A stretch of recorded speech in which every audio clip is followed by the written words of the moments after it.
Whawhitai lai ki ko ngā kone ki tau eo whaka pehe ki ene ki tuku mai ai moi ka te tautolo tau te au sia mai ai houa whakakoloa koe ni ke tau hoka toai ke tau wako ke tau wholawhola pa koe whukoloria mo whakawhetai mo langlangi a pe ke o hake pe ka langlangi e toko taha pe a tau atua. Ko tui ku tau au sia mai heni ki he konga hana ua e tau wako ko ia ki he tohi koe ni a he pelu. Pako taha whaen ha tohi mahu inga au pito ke tau whakatoka ngai. E ngwe mea ko tohi koe nung tala noa ki he makatu unga o e tui. Pei kai ke ngata i o kune whakamatalai mea ka te tau tolu a tu unga whakaotua ko ia o sisu. Pako whakambe ke tau wako ke makatu unga pe i he lau ai wholawhola. He ia ia ngai mea heni te tau au mai ki ai o hoko e ko ngai tōpiki o kutaka whaingataa hano vete ki. Ka koutui i he tari ai wholawhola o kumakatunga mi ai e tau tui ke mooni ko ia o i o tua. Hange e ko tala noa ki oni ke makatunga o e tolu taha i o tua te tau lawe ki ai. Ka whakampea ke tuku mai ha whakakaukau koe ni ke tau mui mui pe ki he wholawhola i o tua. He koutui o stuku mai pehe o tua ai mahino whiunga ka te tautolu ke lawai ke tau mai noi e ne wholawhola. Taria na whawheange ko whengau ke u whaiha fui whakakaukau mua whakatonu lea ai wholawhola. Pa hoko ai ke uroi pa hoko ai ke wanga mau mau i. Ai mōni ko ia mo hao hao ai wholawhola ai o tua. Pako ia pa ni ko whampe ke tau lawe be ki he ngai veste tau lawe ki ai. O mga tuunga be i he vete be he wholawhola a ngai vesi te tau wako ki ai. Ko taha e mea whakaofu ai wholawhola. He ko mai a whakaukau he o tua pe kake ngata i o kune te o mai be pa mo tari ki he ne wholawhola mo ni whakaukau. Whambeka te hoko te tau laukonga mo tau wako ki he ne wholawhola e toi ai pelu ke vesi koe ni ko hono tolu. Ta mo kore pia ke lau maria e o tua ke ne whai pe hono whakareai o ne wholawhola. E koe mea ngā ue pe mo instrument pe au ke whakahoka tuai ano whinangaro. He pelu vai uraki vesi tolu. Ai o pe ano rea i liu ko ia e pāki motu au pehe mai. Pea taha ai a ke ulo atu ano langlangi pe mo i misi o ene a fio moni. Mo ne paupe ai universi aki ai wholawhola ai ene mafi. Pea hiri ene whea ai whakamaa ngala na ne hifo na ne nofo hifo me tō matau o ene a fio i o lunga. Ia pāki a wesi o ku liriu e weso peheni. Koe mala mai a hano nau nau. Mo tatau au pito o ene a fio pia kune pau hake a e mea kutoa pe aki a e wholawhola maloki. Pia ko hiri ene whai eia a totongi e tau ngahi anghala. Pia nofo hifoia e ni mato matau o e fungani malunga. Ko tui ko e whakakaukau o mai he vesi ko e ni he pelu vai urak vesi tolu. O kulawa ke whamatala i maga te tau tolu ai fuuhiri o. Ko e tau rea tonga upehe taha ona. O ku taha ona e aloia. Ahana fu langlangi pa mona fu mawhai. Peko hai a e pehe tene lava ke riua a whakaukau koe ni. Whakawhetai ke iki. E whakaukau koe ni o mai whakamaapopo ka te ki tautolu ke mawinga o e lave koe ni. E apostolo whika waki pe mo sisu. Ia whamabopo o e vesi ko ia hanoua ki mua atu e vesi loki ke ua. Na whamatala mai ai a apostolo, whekawaki pa meonga ulunganga makehe o sisu klaisi pe me kau palofita. Ie ulunganga koe ni ulaki ko sisu koe alo pe ia o iotua. Pe behe foki, ko sisu koe pure whakalewelewa ia ki universi koe ni. Ia vesi o aho koe ni, o tau tokanga iai a toe ulunganga makeheange o sisu o kulave mai ki ai e vesi ahona tolu. O kulave mai ki ha teftoi ulunganga enima o sisu klaisi. Ma kutui o mahuinga ke tau ki i si o whakaluku fua ki he whakakaukau koe ni mo tau whakalau roto ki ai. Utala mai koe ia e vesi ko hona tolu. Me vesi kane hona tolu utala mai ko sisu o kuulo atu hona langlangi. O kuulo atu hona langlangi. E ko sisu klaisi ko langlangi ulo ia o tai hamai. O kui he alo ai langlangi o tamai. Pea kune taha pe hange pe koe taha koe ia e la a. Pea mono huelo mama. Ai mahuinga koe ni ke tau whakatoka ngai. O kui kai ke kehe ai tolu tai o tuai. Tau se o ke whakatata koe ia la a. Pea mohono huelo. Ahona mama. O kulawa ke o mai lewa ka te tau tolu ai whakatata mahino. O e whengawe aki koe ni a sisu klaisi. Pea moe tamai. E pehe foki pea moe lau maari manoni. Tamasa na mahau laki vista wha. Pea na hoko ai wholofola koe kakano. Pea na foia ia te kitau tolu. Pea na amau mamata ki hono nau koe nau o tō taha. Na e tupu pea me he tamai. Pea ku whonu ia i he alo ofa pea moe mooni. Kai make he anga ia o sisu klaisi. He kule whakahulo mai ai langi. Ai tamai. Tamai ua korintova e whawesi ano. He koe otua aia na e whekau ke ulo mai ai māma me he pauri. Koia koe ne whakaulo mai ki o mauloto. Ke whaka māmangia aki mautolu i he ilo e nau o e otua. I he fofonga o sisu klaisi. Whakawhetai lahi ki he mahu inga o sisu klaisi. Lava ke whakahai mai ki ate ki tautolu.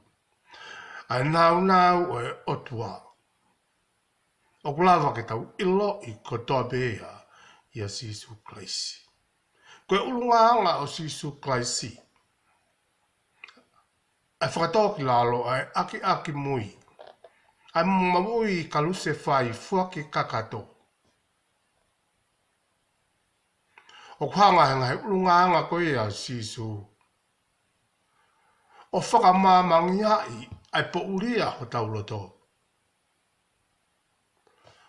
Pea whakahama ia he koe nau ia. O e otua kakato. Tolu tai otua. Ka paini hana wā ki he ulunganga make he koe o sisu ruaki. Ko sisu o kuula atuai ai langi ko ia o e otua. Ko hana wā utalama he vesi o e aho koe ni. Ko sisu ko imi si moonia o e nea fio. Pe ko sisu klaisi o kikai ko ha ata pe o tamai. Ka ko sisu ko e otua pe ia. O hange pe ko tamai. Pe ko ne mau a natula tatau pe mo tamai. He koe make he anga ia o Karistiane me he kau whakawhehu i lotu he aku tau whakate wheto a e tau ilo otua mo e tau tala o tua i e tau tui ke tala ai wholofola. Makatuunga pia Sisu Kleisi. Ko ilo i o e tamai, ko ilo i o Sisu, kai lava ke tau ilo e nau e tamai. He kutala mai he poini ula ki ko Sisu o whakaulu atua e lang e tamai. Sanu vai tā whawesi wā, pia peheanga e Sisu kia te ia, e Filipe.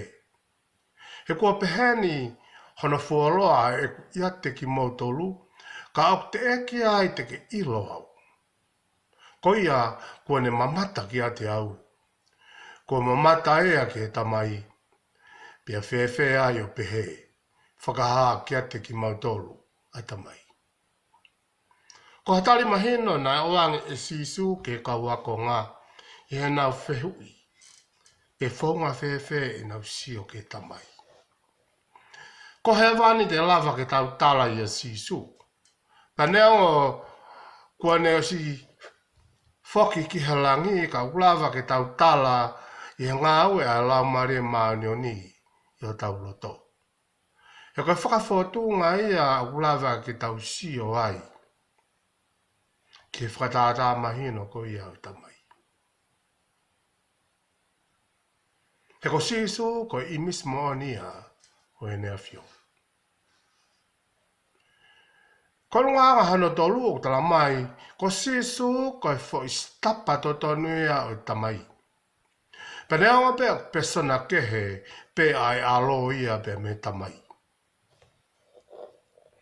He kulawa kia paula e a wakarintau vai tolwe stavalu. Ka au tawa kai koda pe o mata tai pulou i he sio ata ki he nau o eiki. Pe au tau liriu ki no tatau me he nau ki he nau i he lau mari o eiki. Ka makato o ngai a ngā ue a lau mari e he tau moui. O kune whai ho tau whakaririu me he nau ki he nau. He whakawhotu ngai ke tau ilo i ai a Sisu. Pako ilo o Sisu, ilo ia i ha loto o ku tau, i ha loto o talango fua ke ne fulfula. Kolose whai Rockfestani ma, ai a ko hano tatau e o tua taha mai. Ko e urak whanau i he mea whakatupu ko toa pe. Uhi ngai e ke Sisu.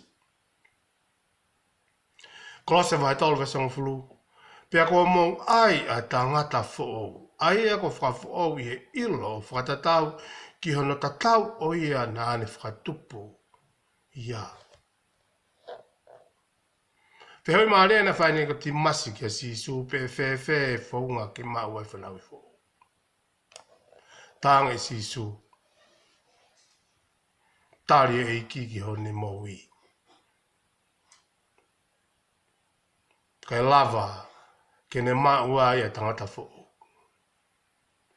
He koe mau koe ia mo ui fo'ou, pia mo e whanau i fo'ou o tau whakafo'ou i he iloi o whakatatau. Ke tatau koe ia o Sisu. A toko tahana ni whakatupu ki tau tūru. Koe mahui ngā ia e mea koe ni ko tāri o Sisu ki o tau loto. Koe mahui ngā ia e mea koe ni ke tau whou ma be he lau marie. Koe mahui ngā e mea koe ni i kai koko ka ko kalaisi i he moui. Wo hoko fu. Koe ngai tala loto i o tala mai a postolo o taua. He koe hā atu i urunganga whakasisu i he tau moui. Koe whamahino i au tau whanu i he nau koe ia o Sisu. I he tau whanu koe i he nau o Sisu. O kulawa lewa whakae e atuai ai fo istapa to tonu ko ia o tamai. Foko tō pēr klai Sisu. Patanene ke tamai Sisu. Ene talamai koe mea naki ka te ki tau tōlu. Ko ia pēr koe hala. Ta ko ia pēr koe moni. Ta ko ia pēr koe moui. Hono nganga hano whaa, o kulawe ki ai, a vesko ni oi poko ni, veso ni tolu, ia whakaha, ia hepelu vai raki. Tala mai, oku ne pou ai unvesi aki. ai wholawhola. E mahena koe ni o puke puke e sisu klaisi ai mea kutopi. Koe mea kutopi o kune afio, i hono afni mape o kune pou, o kune kuku, o kune puke. Ko hinga e tau mau ai mo ui ko vinga be o kune pou ai unvesi. Pa kune pou ai unvesi, mga tuunga i hene wholawhola. Koe ne lau ia. Koe ne konstituto nei. Koe whanua ko toa pēko no mamma uruta e makatu unga ia i konstituto nei pe koe lau. Ko si fotu ke whakarereki. Pa koe poka koe ia o mo ui mo universi koe ni e makatu unga ia i he wholawhola maa oni ai utua. Kono ai mahino koe wholawhola koe ni a whakakaukau ai utua. A ngahi palani ko toa pē utua. Ai pro prince ai o tua ke whahenga e tangata. Le whakahako pe ea kotoa o whakawhau mai i a sisu. Peko hinga e o mahawinga ai e tau whakawhalala ke wholawhola. He koe wholawhola ko hivi whakamo uia. O sisu klaisi. O wha o kotoa ke ne wholawhola. Tau whamanga awa i hala mare mani ni. O whae ngā ue ko ia ki e tau mo. Kolasa whauraka whastawhitu, pēa kimo ai a ngai mea kutoa pē. Pēa ko tū mau, ia te ea a ngai mea kutoa pē whawhetai ke iki. Koe uhinga hau tū mau, pēa koe uhinga e tū mau, koe uhinga ko ea e ta mau ai whiawhia, koe uhinga pē ko sisu klaisi. He koe ea ana ne ngāhi ai mea kutoa pē. Kimo a hana whanau ki tautolu, neki mo a pē sisu. Paka makatu ngai o kune whakatu ngā wai ia te ea toko taha pēko hinga koia o kune pou ai unvesi aki ai ene wholawhola me a kotoa pē. Ke lava ke lerepe mahina ahno reini, pe lava ke lerepe la ahno reini. Ika ki awhi paki ia. I he whakatutu ngā ue mo palani hau hawa e o tuaku unvesi koini. Koe anu hinga. O hinga pēko i o tua pēko sisu pēia. O kune whai hono puke, hono pou, pēko sisu pēo whai whaka uto uta ke mea kotoa unveskoini. Taimla he uta wirifia pehe e hanga e tangata whaka auha unveskoini. Ka ko sorea whakapatonu mai pē wholawholai tohe whakaha. Ko au ka kamatanga, ka ko au ka ngatanga. Pau tonu ke ua na whaiwhange ko ta wirifia o pehe e hanga hawhoi ātau me whaka au hea māmani ko ni kai tamasisu. Ko ato tahapia. I hene taimi, ko e tau tahapia tene whaka maa. Po whaka au hea māmani ko ni o whatatau ke ene palani. Ia paina hana ni maa, o ko mai ka te tau tole whakakaukau koe ni. I ka ngata pē i whakaukau nau tu klavet kei, o kune he pau ai univesi aki ai wholawhola. Koe poini whakawhaa ia. Kau te o mai he whakaukau koe ni, ai mahu inga koe ni. Koe ia kune puke puke ai univesi koe ni, pe aku mau ai univesi koe ni makatu unga pē ia te ia. Pe ko sieso o kune tataki mai ai mea ako toa pē, ki hiku anga kua tutuni he palani ai utua. Pea koia whoki o kune o mai ai moui pa mo uhinga o moui ki he mea kotoa pē o universi. Koe tau moui he mamani koe ni kua hana uhinga. Ko hoko koe tamai pe koe whae kua hana uhinga. O kaka pehe na ke whakatutu, o kaka hana uhinga pēna e whakatutu he utua. He koe uhinga ea o e mea kotoa pē universi koe ni. E makatu o ngā pēa mo taumu ui aanga i he taimi o ku māwai mo tuku ki he otua ke ne whai whotutu ke taumu ui. O ku mawila ko taimi pē o tau whengai ki tau whotutu. Pēa ku tae māu rewa i taumu ui. O ku ikai ke ea ha taumua. o tau tuki e ape. Kai ke ia ia whahinga mālohi te tau. Koe mālohi koe ia te tau mau ki whakalere ake o tau ngai family o mga tuunga pe masisu. Koe mālohi koe mga tuunga ke tau whakalere ake siasi mga tuunga pe masisu. He kona moni o tala mai he vesi e au koe ni ko se so pe o kune pau ai unvesi. Pe ako mau ai unvesi ia te ia ko. Ia sisu tō tahape. Pe ako mau koe ako hinga pe. O whai tō tonu pe o tua ia whakatatau ki he ene wholofola. Paneonga e mawha tuki ai wholofola e o tua. Ka kaite te toifie maa we sisu e ke whaiwhange o tau mimio mo ki whakasisi whakalahilahi. He nea o whenga tā e wholofola ka koi a tō tahape o taki mua hono whakahoko mai ene wholofola. Pakotoka mahu inga ia, we tau whatoka ngā e mahu inga o sisu. Pea monga he ulungaanga koe ni ku tau sio ki ai. Pea koe ulungaanga mahu inga taha koe ni tau whatoka ngā i. Koe ulungaanga ia, pea koe climax ia, pea koe pinnacle ia, o ene iha māmani koe ni. Koe ulungaanga koe ni. Ene hoko ke ne wheia, ai whakamaa ai anga hala e tangata. Ika ke ngata pe hono ngāwhi pa moi puke e sisu ai universi koe ni. Kona ane toi hoko foki ke huhui ai anga hala e kakai kutopi. Pea koe ia tau rai klahi. O kune whakamaa ai anga hala aki a hono tata. Paku tōna pita ke tau whakawhetai ke eiki. Eno toko mahano alo ke hoko mai, ke whai mai e ne talamunu, ke whai mai whakahoko mai e ne pōpuaki. Mo ne tala ofa ke whahinga i tangata. Hange peka vesi uraki, ne ikai te whakalongolonga e o tua i he ne wholofola mai pe. Wau ki he taimi kune pehe saya ke whai a wholofola, ta ke whakahoko ia i ano alo. Whawhetai lahi ke iki. He kutala mai sana vai rock vesi po he wha. Paka aho na whiholoi na mamata tua san baptaiso ke sisu. O aluange kia te ia. Pea nai pehe sione baptaiso. Whakamooni ke mahu inga koen o sisu. Ko toko tahaini tene whea e la wanga hala. Paka rea ene sione. Wakai ki he lami ai o tua. Aia kone ave ai anga hala mamani. Koe ngai mahui ngai au whai sisu. Wakai ki he lami ai o tua. Aia kone ave ai anga hala mamani. O te lapeka toha he pelu vai wafi stafitu.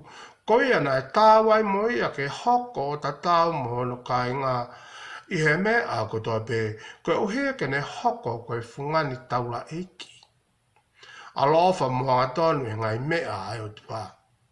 Ke whai a whakarerei koe uhi. Koe anghala kakai. Koe uhi ngai hoko maa sisu i a kakano. Ke ne hoko koe taulua e kilahi. Ke whahenga e tangata. Koe taulua e ki maa ni oni.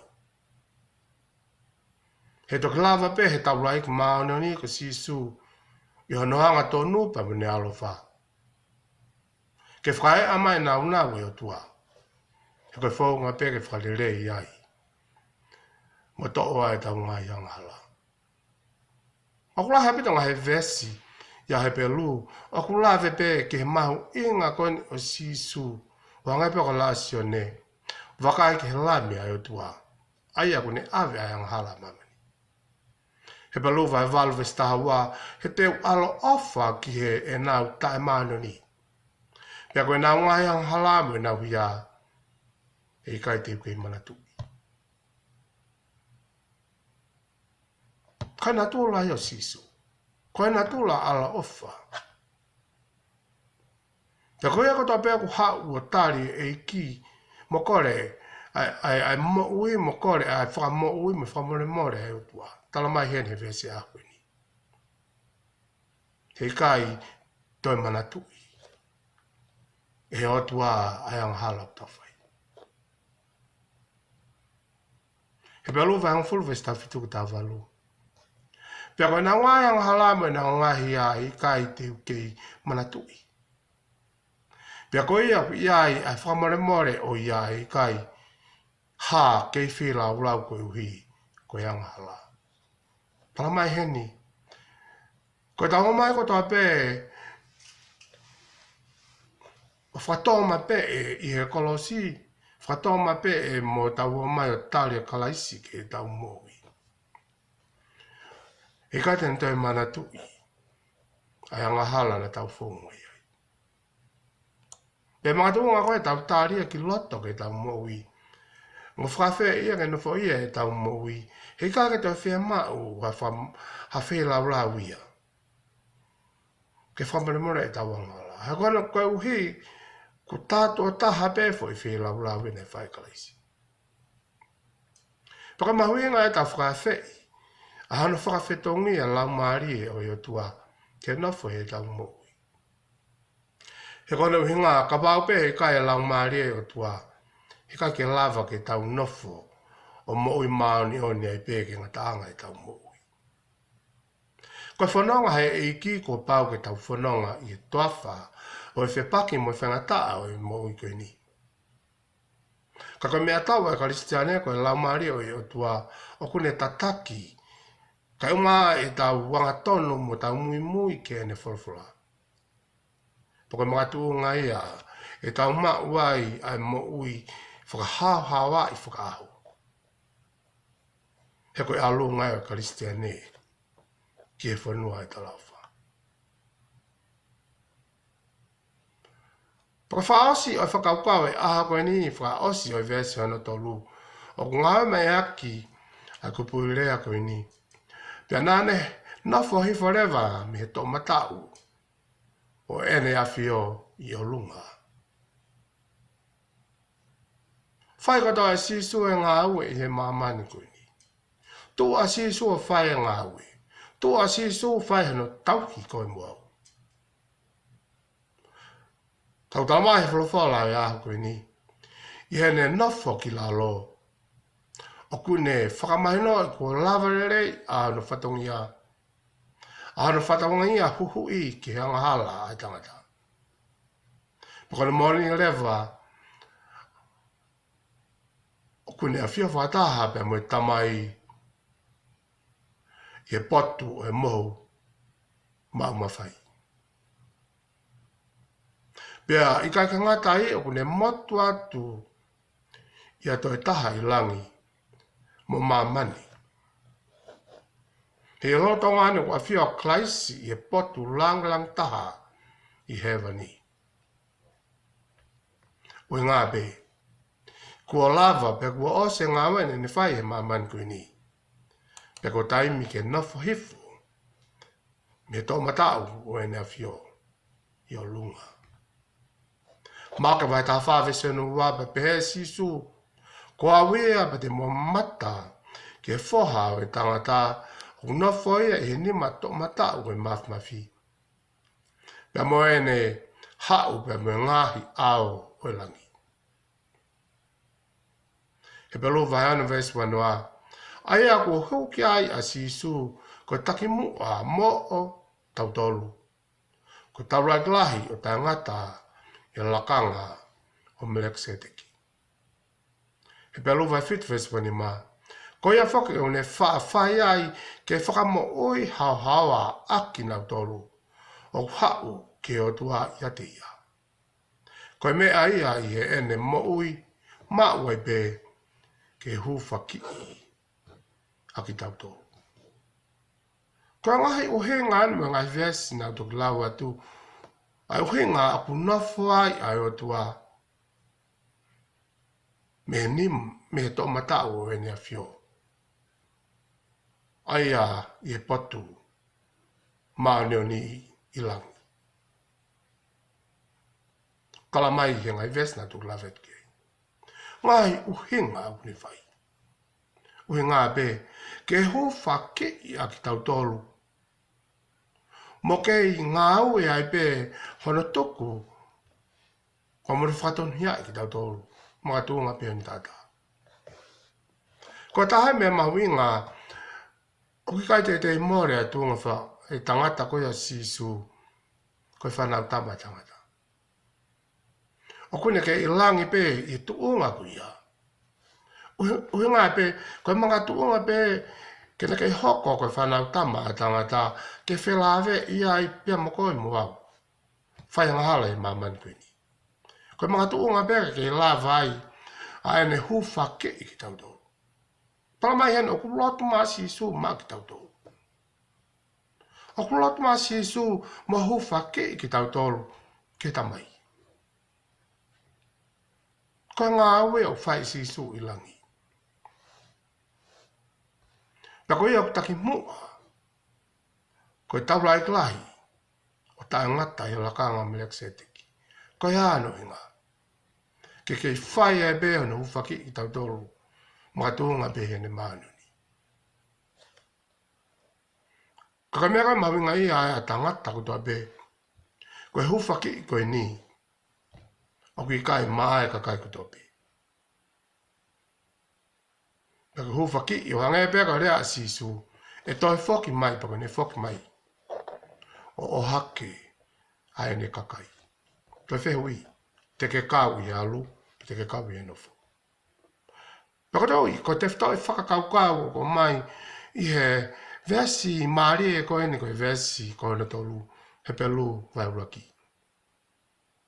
E mawinga koe ni, ko siso klaisi koe a ku lang ia, ma vahe i he me a kotoa pe. I he universi. O kuheri o i he mea kotoa pe.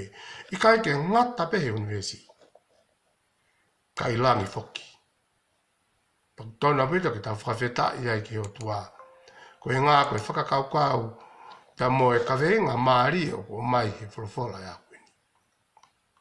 Ai mawenga o sisu. O kuhiri o ia. Kai ke te ea whakatatau. Tangata mea tatu koko atu ke vesi koe no wha. I e tau ko ngā koe hana tolu. Pe awha peke te koe ne e ki. Pa whaka watu e ki. Vahe o whai atu. E toko ni pia lau maari e. Peke tapu kine mutu hautua. Amen. There's a reason why we live.